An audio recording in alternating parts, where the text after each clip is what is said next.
For today's video mga idol, tayo lilipat na naman ng destino natin.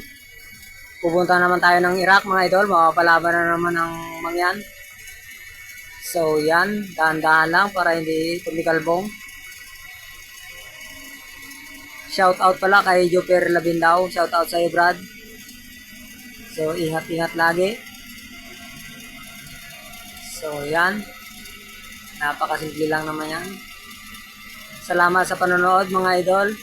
Ingat ang bawat isa. God bless mga idol.